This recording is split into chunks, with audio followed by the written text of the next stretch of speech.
Hop. Bonjour à toutes et à tous. Aujourd'hui, on se retrouve pour une nouvelle chronique. Je vais vous parler d'un autre livre qui a beaucoup changé ma vision de la programmation. Alors aujourd'hui, je vais vous parler d'Extreme Programming, précis et concis, donc un petit livre Aurélie encore. Voilà, c'était mes deux livres Aurélie. Et ça, c'est un livre que j'ai acheté beaucoup plus tard. J'avais déjà une petite expérience en développement. J'avais une petite expérience déjà en programmation.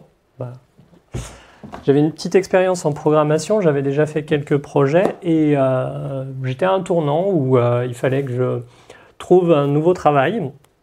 Et c'était une petite période de chômage. Et en allant à la librairie dans le rayon informatique, je suis tombé sur ce petit bouquin que je vous représente. Extreme Programming. À l'époque, je n'avais pas encore entendu parler de tout ce qui est agilité, de tout ce qui est méthode de développement. J'avais fait vaguement du développement rapide. Et je voulais m'intéresser un petit peu à ce qui se faisait. Et l'extreme programming, j'en avais vaguement entendu parler. Et quand j'ai ouvert le bouquin, là encore, j'ai pris une claque sur tout ce qui était notion de programmation. Ce livre, je le recommande chaque fois que je fais une présentation à des développeurs. Malheureusement, il est plus disponible en librairie, mais je pense qu'on doit le retrouver sous forme électronique sur Internet. Je n'ai pas cherché avant de venir.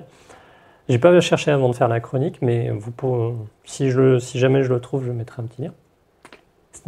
On n'a rien dit.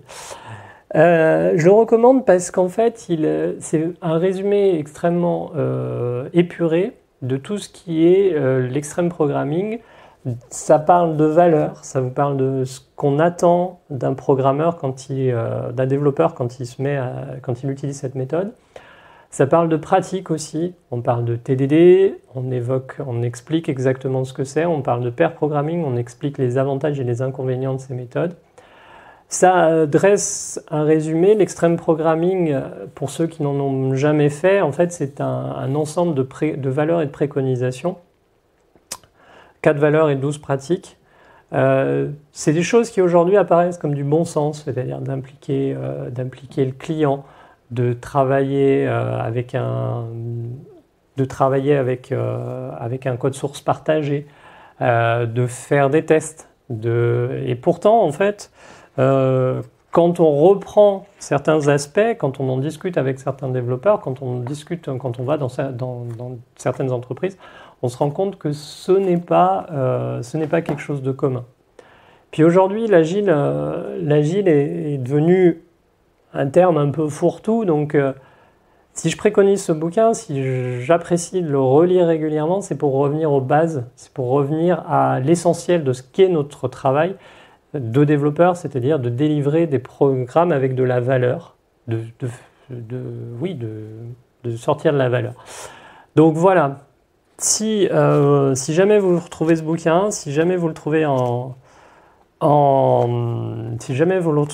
sur forme électronique, ça prend pas longtemps, il fait à peine 80 pages, ça prend pas longtemps de le lire, de se réapproprier ces éléments qui ont été discutés par des développeurs il y a des années.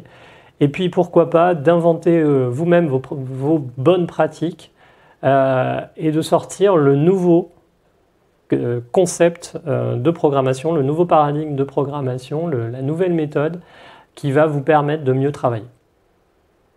C'était Brice pour Ça fait écho et je vous remercie.